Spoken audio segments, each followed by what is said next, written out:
안녕하세요. 오늘도 그 사연이 궁금하다 채널을 찾아주셔서 감사합니다. 좋아요와 구독은 채널에 큰 힘이 됩니다. 그럼 오늘의 사연 들어보시죠. 오늘은 시어머니의 끝없는 무시와 멸시를 참아내다 결국 이혼한 한 여성의 이야기입니다. 저는 올해 33살, 결혼 3년 차에 접어들었던 여자입니다. 겉으로 보기엔 평범한 회사원이었지만 사실 제 부모님은 꽤 규모 있는 회사를 운영하고 계셨어요. 하지만 저는 제 능력으로 사랑받고 싶어서 부모님의 재산 이야기는 단 한 번도 하지 않았습니다. 결혼 전 남편과 처음 만났을 때 저희는 정말 순수한 감정으로 사랑에 빠졌습니다. 남편은 중견기업에 다니는 평범한 직장인이었고 성실하고 착한 사람이었어요.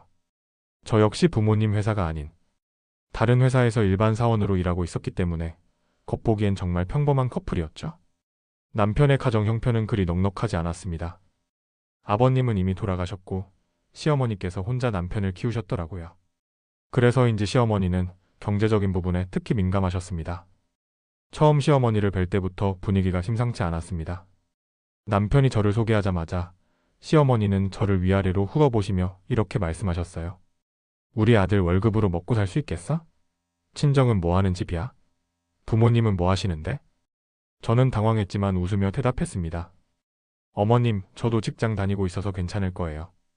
부모님은 작은 사업을 하고 계세요. 시어머니의 표정이 시큰둥해지더니 작은 사업이라니 그럼 별로 도움도 안 되겠네라고 중얼거리셨어요. 그 순간부터 저는 시어머니께 좋지 않은 첫인상을 준 것 같았습니다. 결혼 준비 과정에서 시어머니의 태도는 점점 노골적으로 변했습니다. 예단이나 혼수 준비를 할 때마다 이게 고작이야? 다른 집은 이것보다 훨씬 많이 준다던데라며 불만을 토로하셨어요. 사실 저희 부모님은 제가 원한다면 얼마든지 더 많은 도움을 주실 수 있었습니다. 하지만 저는 제 힘으로 결혼을 준비하고 싶었어요. 부모님의 재력에 의존하지 않고 저 자신의 능력으로 인정받고 싶었거든요. 결혼식 당일에도 시어머니는 하객들 앞에서 신부 쪽 하객이 좀 적네, 친척이 많지 않나 봐라며 은근히 저희 집안을 깎아내리셨습니다. 부모님은 아무 말씀도 하지 않으시고 그냥 웃으며 넘어가셨지만 저는 마음이 무척 불편했어요.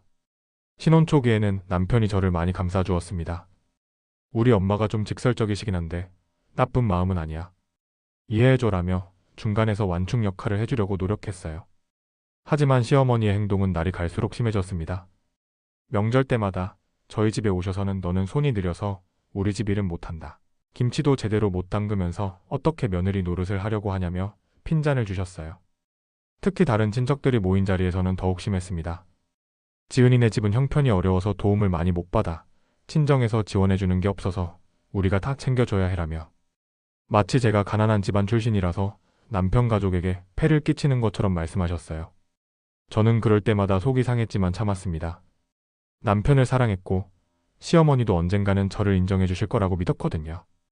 그리고 무엇보다 저는 제 집안의 재력으로 인정받는 것이 아니라 제 자체로 사랑받고 싶었어요. 시어머니는 저의 모든 행동을 경제적 관점에서 평가하셨습니다. 제가 조금 비싼 옷을 입고 가면 분수에 맞지 않게 사치한다. 저렴한 옷을 입고 가면 우리 아들 체면도 생각 안 하고 허름하게 다닌다며 뭘 해도 불만이셨어요. 식당에 가서도 마찬가지였습니다. 제가 비싼 메뉴를 주문하면 친정에서 용돈도 안 주면서 어디서 돈이 나와 저렴한 메뉴를 주문하면 우리 아들이 그렇게 굶기나라며 이중잣대를 들이대셨죠. 저는 이런 상황이 스트레스였지만 남편만큼은 저를 이해해주고 있다고 생각했어요. 그런데 시간이 지날수록 남편도 점점 지쳐가는 모습이 보였습니다. 지은아, 엄마가 그런 말씀하셔도 너무 신경 쓰지 마. 원래 그런 성격이야 라며 대충 넘어가려고만 했어요. 제가 억울하다고 하면 엄마 기분 나쁘게 하지 말고 그냥 적당히 맞춰줘라고 하셨고요. 결혼 2년째가 되었을 때 저는 임신을 하게 되었습니다. 정말 기뻤어요. 이제 시어머니도 저를 진짜 가족으로 받아들여 주실 거라고 생각했거든요. 하지만 임신 초기에 입덧이 너무 심해서 병원에 입원하게 되었습니다. 남편은 회사 일 때문에 항상 병원에 있을 수 없었고 저는 대부분 혼자 병실에서 시간을 보냈어요. 그런데 어느 날 시어머니가 병실에 오셨는데 마침 다른 환자 가족들도 있는 상황이었습니다. 시어머니는 큰 소리로 이렇게 말씀하셨어요. 우리 집 형편도 넉넉지 않은데 이럴 때 친정 도움도 못 받으면 어쩌냐. 입덧 때문에 병원비만 얼마나 나가는데 친정에서는 뭐 하고 있는 거야? 그 말을 들은 다른 환자 가족들이 저를 쳐다보기 시작했어요. 저는 너무 부끄럽고 분했습니다. 임신으로 몸도 마음도 힘든 상황에서 시어머니는 저를 더욱 초라하게 만드셨어요. 어머님, 제가 알아서 할게요 라고 조용히 말씀드렸지만 시어머니는 알아서 하긴 뭘 알아서 해. 돈도 없으면서라며 계속 핀잔을 주셨습니다. 그날 밤 저는 혼자 병실에서 많은 생각을 했어요. 과연 이 결혼이 옳은 선택이었을까? 내 아이가 태어나서도 이런 환경에서 자라야 할까? 남편은 정말 나를 사랑하는 걸까? 다음날 남편이 병원에 왔을 때 저는 시어머니 이야기를 했어요. 그런데 남편의 반응은 예상과 달랐습니다. 엄마가 좀 걱정이 많으시긴 하지만 나쁜 뜻은 아니야. 네가 너무 예민하게 받아들이는 거 아니야? 저는 그 말에 정말 큰 충격을 받았어요. 남편마저 저의 마음을 이해해주지 않는다는 사실이 너무 슬펐습니다. 당신은 어머님이 저한테 어떻게 하시는지 정말 몰라요? 라고 물어봤더니 남편은 엄마는 원래 말이 직설적이시잖아. 너도 좀 이해해주라고 하더라고요. 그 순간 저는 깨달았습니다. 남편은 시어머니와 저 사이에서 중재자 역할을 하려는 게 아니라 그냥 문제를 덮고 넘어가려고만 한다는 것을요. 아이를 낳은 후에도 상황은 나아지지 않았습니다. 오히려 더 심해졌어요. 시어머니는 애 키우는 것도 돈이 많이 드는데 친정에서 좀 도와주지라며 계속 같은 이야기를 반복하셨습니다. 산후조리를 할 때도 다른 집 며느리들은 친정에서 얼마나 많이 도와주는데 너는 정말 불쌍하다며 저를 동정하는 척하면서 실제로는 무시하셨어요. 결정적인 순간은 아이가 돌이 되었을 때였습니다. 돌잔치를 준비하면서 시어머니는 이런 것도 친정에서 해줘야 하는 거 아니야? 우리가 다 해야 하나? 라며 불평하셨어요. 저는 더 이상 참을 수 없었습니다. 그날 밤 남편에게 말했어요. 여보, 저는 더 이상 이렇게 살 수 없을 것 같아요. 어머님은 저를 사람 취급도 안 해요. 남편은 또 똑같은 대답을 했습니다. 엄마 성격 알잖아. 좀 참아줘.